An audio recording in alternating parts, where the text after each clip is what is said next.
mungkin. Iya, jadi pertama-tama itu saya masuk PLN langsung penempatan di Papua. Papua, Iya, asli? saya asli Makassar. Makassar, dan ditempatkan di Papua. Ditempatkan di Papua. Ikuti obrolan kami di BDD Indonesia. Sit back and relax and enjoy the talk. You ready? Hari ini pasti sibuk ya? Lumayan tiap hari. Tiap hari? Bukan hanya hari ini. Bukan hanya hari ini saja. Tapi kalau kita ngomongin hari ini, ada yang berbeda enggak? Dengan hari sebelumnya? Ini gimana ya? Lebih hektik mungkin karena target kerjaan ya, makin tiap hari kita di-push khususnya dari pusat. Ya, target-targetnya itu ya untuk jalankan promo dan lain-lain lah. Iya. Seperti itu. Kalau kemarin-kemarin? Kalau kemarin kan mungkin ini ya, pengaruh wabah COVID juga ini ya. Yes. Kemarin itu mungkin ada beberapa target yang sekarang karena adanya COVID itu makanya diperbanyak lagi. Karena ada memang target perusahaan yang tidak tercapai karena pandemi kemarin. Menjabat sebagai manajer PLN, ya. WLP Maros itu sudah berapa lama? Manajer WLP Maros mulai dari September 2019. Oke. Jadi sudah sekitar berapa bulan ya? 8, belum cukup setahun. Kalau berbicara masalah jenjang karir ataupun Iya. pasti ini akan menjadi long term ya, maksudnya setelah pendidikan selesai, nggak mungkin dong langsung jadi manajer ya. Betul. Ada tahapan-tahapan yang dilewati. Betul, iya benar. Boleh dijelaskan secara singkat mungkin? Iya, jadi pertama-tama itu saya masuk PLN langsung penempatan di Papua. Papua, asli? Iya, saya asli Makassar. Makassar, dan ditempatkan di Papua. Ditempatkan di Papua. Usia berapa waktu itu? Waktu itu usia 21 tahun. Wow. Iya, Usia 21 tahun Iya. ditempatkan di Papua. Di Papua, betul. Jadi di Papua sekitar 6 tahun setengah, pindah ke Makassar. Pindah ke Makassar. Begitu. Rasanya dulu di Papua pada saat usia 21 tahun gimana? Gimana ya? Itu pertama kalinya saya ini juga ya,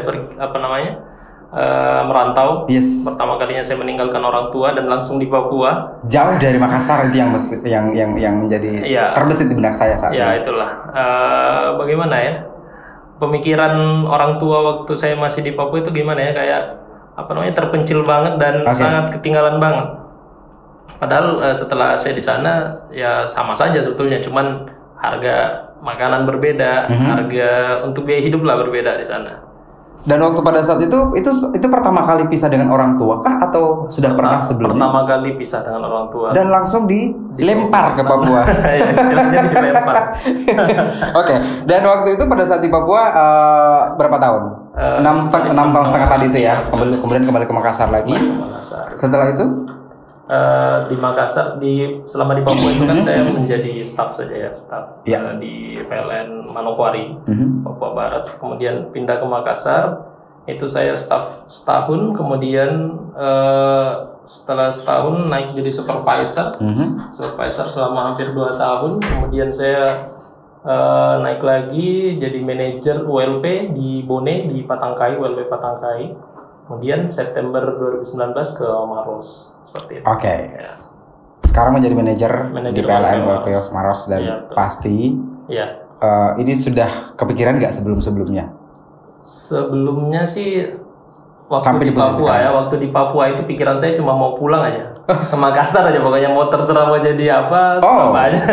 Mungkin waktu itu ada yang diingat mungkin selain keluarga. Ya, dalam tanda kutip ya. Pengen pulang ke Makassar cepat gitu, kenapa? Iya, karena ya jujur kan saya waktu menikah itu masih di Papua. Oke. Nah, masih di Papua, kemudian istri saya kan saya bawa ke sana. Dibawa ke Papua? Nah, dibawa ke Papua. Anak saya juga lahirnya bukan di Papua, lahirnya di Kendari, tapi bayi saya bawa ke Papua. Umur 2 bulan saya bawa ke Papua. Kemudian dia itu sudah kena malaria 2 kali. Oke. Nah, itu yang menjadi pertimbangan yang paling urgent ya menurut saya. Ya, sakitnya ini kalau di sini terus bisa bahaya. Jadi itu sebetulnya yang pemicu saya mau pengen cepat-cepat pindah aja ke Makassar. Oke, baik. Kita berbicara masalah pendidikan sekarang, ya kan? Sekarang sebagai manajer dan kita flashback ke belakang. Ya, oke. Dari SD sampai SMA di mana? SD sampai SMA full di Makassar. Full di Makassar. TK pun di Makassar. TK berapa tahun? TK cuma setahun. Cuma setahun. Kalau saya 2 tahun. Iya. Habiskan waktu banyak di situ. Ya cepat sekolah mungkin waktu saya. Iya. Ya kemudian saya termasuk yang cepat masuk SD. Itu saya masih umur 5 tahun. Sudah masuk SD karena mungkin karena power of orang dalam juga ya. Kebetulan kepala sekolah SD itu nenek. Oke. Iya, dan waktu itu juga peraturan yang batas umur itu belum terlalu ketat seperti itu. Oke, jadi umur segitu pun masih bisa masuk pada saat itu. Karena yang jelas lulus tesnya aja kan bisa masuk. Namanya anak-anak waktu itu ya, kita pengen bawa tas baru ya kan, ke sekolah dengan baju-baju baru, ya kan, punya teman-teman baru yang banyak. Itu pasti sudah terbesit di benak waktu itu. Iya. Kemudian setelah SD lanjut ke SMP. Iya, SD TK dan SD Pertiwi di Makassar. Kemudian SMP Negeri 6 di Makassar. Kemudian SMA itu SMA Negeri 8 Makassar juga. Kuliah Teknik Industri Unhas. Kemudian lulus langsung masuk PLN. Di umur 21 tahun. Umur 21 tahun. Dan dilemparlah ke Papua. Dan langsung dilempar ke Papua. Waktu kecil dulu, ya. Bapak dekat dengan siapa? Ayah atau ibu? Atau justru nenek? Yang paling dekat sebetulnya ini ya, almarhum kakek mungkin. Almarhum kakek? Iya, almarhum kakek itu ya maksudnya menurut saya sifat-sifat yang saya bawa itu saya ambil kebanyakan dari beliau. Artinya banyak saya mencontoh dari beliau. Seperti apa sifat-sifat itu? Tegas kah? Lebih ke ini sih, sabar, menerima semua dan selalu ada solusi kayak gitu. Setiap ada masalah, tidak pernah dia pusing pikir, pasti ada solusinya, ini solusinya. Artinya logikanya selalu tenang begitu ya? Tenang kayak gitu. Menghadapi masalah dan akhirnya keluar solusi itu. Ya betul. Oke, di kantor dikenal sebagai orang yang tegas atau keras, enggak galak? Enggak juga. Kalau terkait target pekerjaan atau ini ya pasti kami sesuaikan dengan kadang harus dipush dikit gitu ya harus diingatkan namanya teman-teman kerja kan. Yes, betul. Nah, cuman kalau lagi santai, lagi hangout sama teman-teman ya santai aja, enggak ada. Saya enggak pernah mau membuat gap ya antara bagian ini atau umur, usia, jadi semua harus kita bisa masuk.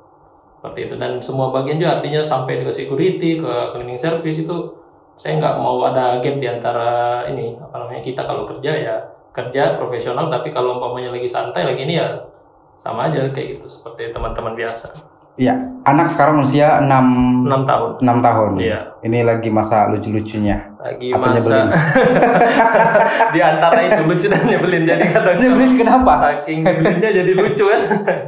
Jadi anak sekarang itu beda ya dengan aktif pasti ya? Iya, aktif banget dan beda dengan zaman kita dulu ya. Iya. Zaman kita dulu itu kalau disuruh A ya udah A kan. Kalau sekarang anak-anak disuruh A terus dia nanya, kenapa mesti A? Harus ada alasan gitu ya? Iya, kenapa mesti A? Kenapa bukan B? Kalau C saya bikin gimana? Betul. Panjang dan kritis kayak gitu. Iya ya, lebih anak-anak zaman sekarang tuh seperti itu. Iya, tapi anak usia 6 tahun, anak bapak sendiri di rumah itu sudah pernah minta dibelikan Android atau apa segala macam, udah pernah belum sih? Kalau sekarang sih paling cuma mainan ya. Cowok cewek sih? Cewek. Nah, lucu-lucunya berarti harusnya lagi lucu-lucunya dan hampir semua mau pink ya warnanya. Oh ya? Iya, wajar. Nah, jadi paling cuma minta mainan dan kita udah jelasin artinya dia boleh dapat mainan kalau ada occasion, artinya dia ulang tahun contohnya, atau umpamanya dapat ranking di sekolah atau ada dia jadi anak baik dengan selalu suap sendiri selama 3 bulan, itu ada ibunya yang jalanin ya. Oh gitu. Itu adalah tugas dari seorang istri. Tugas dari seorang istri. Istri sekarang apa kabar? Alhamdulillah sehat. Dan alhamdulillah sekarang lagi isi lagi. Alhamdulillah sekali ya, berarti udah kami tunggu-tunggu sih dari lama, mudah-mudahan sehat. Oke, amin. Kita doakan semuanya lancar sampai benar-benar si anak 6 tahun tadi, namanya siapa? Kisha punya adik kecil baru di rumah. Lucu-lucunya gitu ya. Baik, tapi kita berbicara masalah anak-anak dan juga istri di rumah. Terakhir liburan bersama kapan? Udah lama ya. Sebelum pandemi. Sebelum pandemi mungkin karena saya juga sibuk di kantor, malah liburannya mereka lebih sering berdua dengan keluarga di istri kan dari Kendari, nah, keluarga di sana, orang tua istri di sana. Ya, liburannya mungkin mereka lebih sering dengan keluarga, tapi kalau dengan saya paling liburan kecil ya, bukan yang jauh ya. Kalau liburan kecil sih minggu lalu juga ke Pantai Akarena buat berenang. Oh, lebih ke outdoor justru? Iya, outdoor lebih, kalau menurut saya sih lebih aman lebih aman outdoor kalau di zaman pandemi sekarang ya. Karena dan kita cari juga tempat yang nggak terlalu ramai seperti itu. Lebih ke private segala macam. Iya. Biasa nonton nggak? Nonton biasa bioskop, tapi sekarang udah bioskop nggak pernah buka lagi ya. Iya, belum buka. Ya, kita berharap segera buka sih.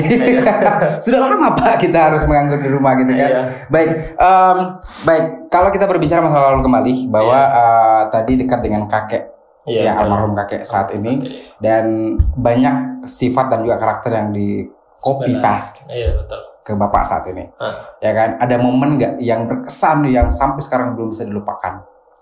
Dengan kakek? Yes. Apa ya? Ada yang ini kan beliau itu sempat stroke ya sebelum meninggal. Jadi stroke itu sudah dijalani sekitar belasan tahun.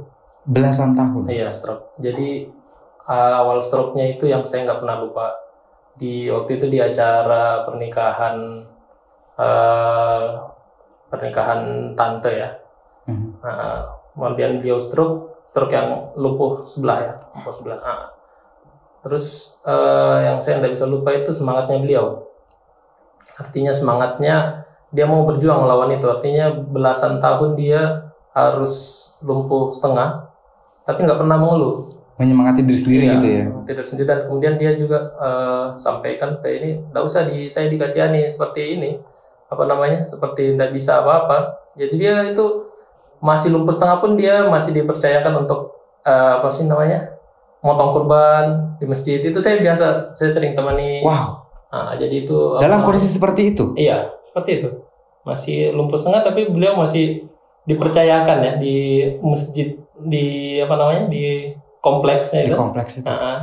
Beliau tapi tetap harus keluar rumah dong waktu itu ya? Iya, beliau sering jalan, sering ini masih. Kejadian itu umur berapa Pak? Mas, umur berapa saya? Sekitar 10 tahun. Saya SD, SMP. Umur berapa itu? 10 ya, 10-12 tahun. Ya, 10-12 tahun. 10-11 tahun. Oke.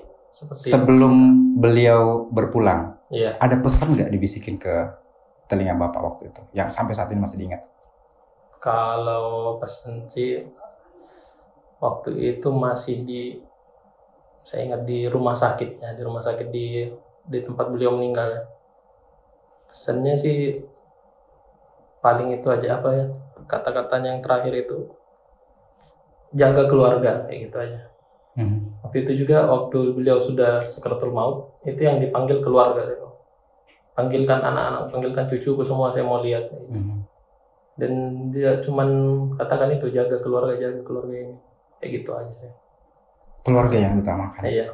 Dan akhirnya amanah itu dipegang sampai saat ini. Iya, insyaallah. Iya, baik. Makanya harus jadi family man kan. Yes, betul sekali. Betul sekali.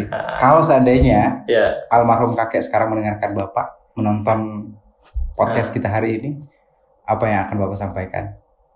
Apa ya? Ucap terima kasih mungkin, atau maaf ya mungkin pernah membangkang ketika disuruh apa malah kabur kemana? Mungkin ini ya, insya Allah mungkin kalau kakek melihat saya sampai sekarang sudah sukses seperti ini, pasti bangganya bukan main. Yes. Nah, makanya paling saya mau katakan ini yang saya sudah capai. Alhamdulillah, ini juga berkat petunjuknya kakek. Artinya berkat jalan hidup yang saya pilih berdasarkan ininya kakek yang saya contoh dari dia, dari sifatnya, dari sikapnya seperti itu. Oke, baik. Dan kalau anak sendiri ini, anak akan diarahkan kemana kira-kira gedenya? Kalau sekarang kan masih masa lucu-lucunya ya, belum berpikiran tentang cita-citanya apa, ke depannya seperti apa. Tapi kalau misalnya Bapak sendiri berharap ke anaknya, kalau saya sih seperti apa? Saya itu artinya apa namanya? Terbuka ya buat anak. Apa yang mereka suka dan apa yang mereka passionnya di situ, ya saya dukung apapun itu. Sudah ada gambaran belum tuh? Sudah kelihatan belum di dia? Sekarang passionnya di mana? Kalau sekarang masih belum ini ya. Paling main terus ya main. TikTok? Enggak juga. Ya TikTok ada sedikit karena pengaruh dari tante-tantenya. Justru tante-tantenya? Kalau mamanya? Main TikTok juga enggak? Kalau bapaknya pernah. Bapaknya justru? Kalau mamanya dia pemalu, dia nggak mau main TikTok. Pernah, tapi ya itu buat konsumsi pribadi. Iya, konsumsi pribadi. Nah, kalau saya sih paling lebih ke TikTok korporat ya. dengan orang kantor, teman kantor. Oke, baik. Anaknya punya bakat gak sih? Kalau melihat dari segi kacamata Bapak sendiri melihat anaknya nih, bakatnya di mana kira-kira? Apakah nyanyi ataukah dance? Kalau saya lihat sih passionnya sekarang dia lagi suka gambar ya. Suka gambar. Gambar. Jadi di rumah itu pasti sudah full kertas dan spidol. Nyoret-nyoret sampai di tembok juga? Enggak juga. Kalau di tembok dia nggak pernah berani ke tembok. Ditegasin begitu? Jangan pernah coret-coret tembok. Enggak juga, dia cepat ngerti dia. Harga cat mahal? Nggak pernah diarahkan seperti itu. Maksudnya nggak ditegasin seperti itu? Nggak ditegasin. Paling dia kalau orang Makassar bilang apa sih? Yang sok tua itu? Sota? Bukan. Dia apa namanya? Apa sih sota? Oke. Kalau orangnya cepat tuh. Oh oke. Yang dia cepat dewasa gitu ya pikirannya ya. Dewasa. Oke, baik. Iya. Umur 6 tahun kira-kira gaya pikirannya seperti apa sekarang nih? Iya, sekarang itu dia kritis banget. Kritis. Seperti apa? Semua tadi ditanya, semua harus ada alasannya. Kalau saya lakukan yang beda, kenapa? Kisya namanya ya? Iya, Kisya. Iya. Kisya pernah protes nggak tentang fashion Bapak? Kalau fashion mungkin dari jenggot mungkin atau dari pakaian. Iya, dia protes paling kalau ikut bundanya. Kalau bundanya protes, dia juga ikut protes. Oh gitu. Dia hafal gitu. Jadi kalau pernah lucu ya? Tempo hari bundanya bilang jangan pakai itu, dia ingat pasti berapa hari kemudian, kok pakai lagi? Oh gitu. Kan bunda sudah bilang jangan pakai itu, tetap dipakai. Oh gitu. Iya. Potong rambut tiba-tiba diomelin sama Keisha pernah? Enggak. Kalau potong rambut sudah ada yang terpercaya, jadi nggak pernah gagal. Oke, baik. Kita ada permainan sedikit, tapi sebelumnya saya pengen mungkin ada pesan-pesan dari Bapak untuk anak muda yang ada di Indonesia. Oke. Karena melihat dari karir Bapak sendiri ketika umur 21 tahun yang menurut saya masih muda, yang harus dilempar selama 6 tahun lebih di Papua waktu itu yang jauh dari Makassar. Dan juga kalau dilihat bahwa ini sepertinya memang sangat fokus sekali dari jenjang TK sampai benar-benar setelah selesai kuliah, kemudian lanjut kerja, dan sampai saat ini sebagai manajer PLN ULP di Maros, dan ya masih memegang teguh pesan dari almarhum kakek untuk menjaga keluarga. Nah, pesan-pesan yang bijak mungkin yang menginspirasi banyak orang di Indonesia itu apa? Saya ini kan lulusan teknik ya. Kalau di teknik itu kita ada istilah KOFTE. Itu namanya keep on fighting till the end. Wes, itu KOFTE. Baru tahu. Jadi teknik. Jadi itu saya selalu jalankan juga di semua. Artinya ada yang saya hadapi, ada yang saya jalankan seperti di Papua itu. Ya itu artinya kalau orang kita tidak fighting ya, kalau kita tidak fighting sampai akhir itu bisa jadi saya resign kalau umpamanya saya lemah atau saya tidak sanggup itu saya bisa saja resign kalau umpamanya tidak bisa fighting di Papua. Itu contohnya ya. Iya, karena tadi sudah mengatakan pengen banget pulang ke Makassar. Iya betul. Iya. Tapi kan dengan semangatnya, dengan spiritnya itu, insya Allah pasti tujuannya bisa tercapai. Seperti itu. Kofte aja sih. Oke, baik. Kita ada permainan sedikit. Siap? Baik. Tinggal menjawab cepat saja ya.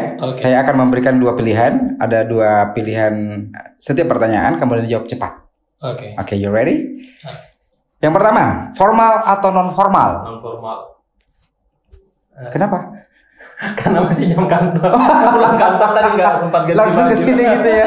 Non formal justru ya. Non formal. Saya mohon maaf untuk teman-teman SDM. Saya biasa disuruh pakai celana kain, tapi saya seringnya pakai celana jeans. Oh gitu. Karena nggak nyaman pakai celana kain. Celana bahan nggak nyaman saya. Jeans kan justru lebih berat. Ya, gimana ya? Udah merasakan mungkin, udah merasa nyaman di situ ya. Nah, selanjutnya, belanja dengan istri tercinta atau makan dengan keluarga di restoran? Belanja dengan istri tercinta. Saya suka belanja juga, hobi belanja juga. Atau suka nemenin aja? Saya sih lebih suka belanja online. Justru lebih suka belanja online. Iya. Sebelum pandemi pun seperti itu. Iya. Dari waktu di Papua malah lebih sering belanja online. Sering belanja online. Iya, karena kan nggak ada barangnya di Papua. Betul juga sih ya. Kebetulan waktu itu Lazada free ongkir ke Papua pun ya sama aja. Terakhir datang ke mall untuk belanja pakaian kapan? Terakhir sebelum pandemi kayaknya. Lama juga ya. Iya kan, sekarang udah males mall. Tapi masih selama pandemi masih jalan online segala macam. Iya, online. Oke. Berikutnya adalah nyanyi di panggung atau nyanyi di kamar mandi? Nyanyi di kamar mandi lah. Kenapa? Gak pede dengan suara, gak pede dengan penampilan. Pertama gak pede dan suara sendiri. Nah, saya yakin pasti fales. Dan kalau di kamar mandi lebih enjoy, lebih free. Ya, free. Gak takut burung tetangga terbang. Lagu apa yang paling disukai sekarang ini? Ini pertanyaan jebakan ini. Lagu apa yang paling sering disukai sekarang ini? Apa ya? Udah tahu arahnya kemana ya? Iya. Oke, mikrofon, keyboard masuk, gitar. Oke, lagu apa yang paling disukai? Apa ya? Ya, digemari sekarang. Apa yang digemari sekarang ya? Kayaknya nggak ada deh kalau band Indonesia. Boleh sebutkan satu Indonesia Padi lah. Padi. Kalau Padi. Oke, ini berarti karakter suaranya berat nih. Kalau luar negeri? Ya. Kalau luar negeri Queen. Iya. Jadul justru ya. Ya iya, termasuk. Berarti tidak update lagu-lagu sekarang. Update tapi saya nggak suka dengar tapi nggak hafal ininya, kan sudah terlalu banyak. Betul. Nggak sempat. Pokoknya dengar aja. Enak dengar di radio, udah dengar di musik ya udah. Itu saja. Saya pengen dengar dong pendapat dari seorang PLN, manajer PLN ULP Maros, tentang perkembangan musik Indonesia. Perkembangan musik Indonesia. Walaupun saya nggak terlalu paham di bidang itu, nggak apa-apa ya. Saya nggak apa-apa. Ya. Dari pendapatnya Bapak aja. Jadi gini ya. Mungkin menurut saya ini zamannya musik Indonesia bisa berkembang pesat. Karena sekarang kan serba digital dan serba banyak yang free seperti YouTube untuk mempromosikan karyanya. Iya. Jadi tidak terbatas. Kalau dulu kan harus rekaman lah, harus punya label atau apa dan lain-lain. Kalau sekarang kan lebih free ya. Kalau pernah dengar ini gitaris yang YouTuber siapa namanya tuh? Alibata. Pernah dengar? Nah, itu kan dia cuman main gitar, latar belakangnya malah huruf hijaiyah ya. Iya. Terus dia main gitar, tapi memang karena skillnya ya, bukan karena ada mau ini, jadi viewernya banyak. Nah, itu dia dapat royalti kan dari YouTube itu. Jadi betul. Ya, ini zamannya serba digital. Serba kemana saja akses praktis ya. Jadi memang ini waktunya untuk berkembang lebih besar sih menurut saya. Oke. Iya. Kita masih ada 2 pertanyaan lagi. Oke. Karaoke atau nonton di bioskop? Nonton di bioskop. Iya. Terakhir nonton waktu itu film apa? Masih ingat? Istri, lupa. Apa ya? Film luar apa dalam sih? Luar kayaknya. Apa sih film yang terakhir sebelum pandemi? Ya, lupa juga saya sibuk roadshow waktu itu.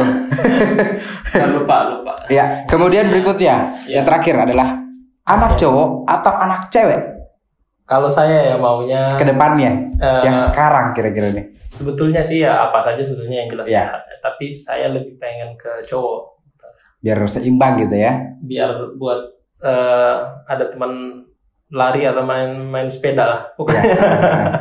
Satu yang sudah ada yang cewek, yang umur 6 tahun. Dan nanti akan ada anak cowok. Iya, tapi gitu kalau saya tanya anak saya tanya Kisha mau apa, katanya yang cewek aja. Biar lucu mungkin, biar main bonekanya gitu ya. Oke, baik. Ada impian lagi nggak sih yang belum tercapai? Impian ya. Saya paling impian yang terdekat ini mudah-mudahan insya Allah istri saya hamil dan lahiran dengan sehat, sempurna, itu saja sih yang paling dekat. Terus kemudian untuk yang jangka panjangnya mudah-mudahan karir di PLN itu bisa lebih baik dan perusahaan bisa jadi lebih baik juga. Supaya ya ujung-ujungnya pasti kan untuk keluarga. Gak ada impian untuk keluar negeri? Keluar negeri paling naik haji ya. Dengan keluarga tercinta. Dengan keluarga tercinta. Kalau untuk liburan sendiri keluar negeri sudah pernah? Kalau liburan saya enggak terlalu ini ya. Kalau keluar negeri itu maksudnya menurut saya ya, saya bukan orang tipe traveler yang harus jalan keluar negeri, harus jalan kemana. Ya paling keluar negeri sempat ke ini aja, Papua Nugini ya, kan memang di batas Papua. Yes. Tahun berapa dulu nih? Iya. Itu yang paling jauh. Iya, tapi kalau untuk jalan traveling saya bukan orang traveler lah, bukan. You're not the type of person. Iya, sedang di Papua saja saya nggak pernah ke Raja Ampat. Belum pernah ke Raja Ampat. Iya, sayang juga kan ya. Iya, sayang banget padahal. 6 tahun di sana belum pernah ke Raja Ampat. Iya. Ada impian untuk datang ke objek-objek wisata mungkin di Indonesia? Kalau impian sih enggak ini apa namanya. Saya rasa di mana saya bertugas pasti saya lebih suka ini ya, kalau explore di mana saya bertugas, seperti di Maros atau explore tempat-tempat banyak tempat wisata. Nah, ternyata lebih banyak sebetulnya di Indonesia yang lebih bagus dibanding luar negeri. Kita belum explore banyak. Benar. Justru Eropa yang datang ke Indonesia untuk explore. Ya kan? Benar. Baik, saya pengen nanya ke Bapak nih. Iya. Saya akan sebutkan beberapa tempat wisata di Indonesia. Okay. Bapak tinggal sebutkan sudah pernah datang atau belum. Oke. Toraja. Lebih banyak yang belum deh jadi. Toraja. Pernah karena kerjaan. Iya. Tapi sempat jalan-jalan. Enggak sempat, cuma 1 hari. Cuma sehari saja untuk urusan kerjaan. Sempat cuma lari saja ke tempat wisatanya, itu kan sering running kan. Tapi udah balik ke hotel, udah itu aja 1 hari. Balik. Oke. Bali belum pernah. Belum pernah sekalipun. Belum pernah sekalipun. Istri saya dan anak saya udah, makanya itu. Bapak itu tipe orang yang benar-benar workaholic ya? Enggak juga sih, tanggung jawab ya. Mungkin luar biasa ini. Workaholic enggak, tapi tanggung jawab. Di saat kita dibutuhkan ya nggak bisa kita pergi. Wow. Ya, gitu. Ini panutan berarti dia. Tanggung jawab benar-benar harus diutamakan gitu ya. Iya, loyalitas kerja. Baik, Jogja belum. Objek wisata di sana sudah pernah explore? Belum pernah. Kan lebih banyak belumnya kan. Iya benar ya. Ini kayaknya saya sia-sia bertanya deh kayaknya. Enggak lah, ditanya dong yang di daerah-daerah Papua dong. Kalau Papua udah pasti ya. Sama belum juga. Oke. Tadi harus dijelaskan ya. Raja Ampat belum sama sekali, padahal itu adalah menurut orang banyak yang sudah pernah ke sana, dan kita juga melihat di sosial media, kemudian platform yang lainnya. Wow, Raja Ampat memang luar biasa sekali. Itulah Indonesia. Benar. Ya kan, Indonesia kaya dengan alam, kemudian ini kita benar-benar harus ekspor. Mungkin next time Bapak butuh teman jalan, silakan ajak saya. Saya siap dengan sangat standby setiap saat. Penerjemah ataupun teman main jalan segala macam. Oke, baik. Jadi pengasuh Kisha juga bisa. Terima kasih banyak Bapak sudah hadir pada hari ini. Yang sudah hadir juga menginspirasi banyak orang pastinya, karena kita BDD Indonesia hadir untuk bisa menginspirasi dan membongkar hal-hal yang mungkin orang lain belum kenal terhadap Bapak, seorang manajer PLN WLP Maros. Dan semoga jenjang karirnya makin ke depan makin naik, makin meningkat gitu kan. Dan juga keluarga sehat-sehat selalu, terutama istri sekarang. Semoga dilancarkan sampai kelahiran sebentar dan juga sesuai dengan harapan. Ya kan? Dan satu lagi, sehat. Itu yang paling utama saat ini ya. Yang paling kita utamakan saat ini, Bapak dan keluarga pastinya. Terima kasih sekali lagi dan semoga sukses. Salam BDD Indonesia.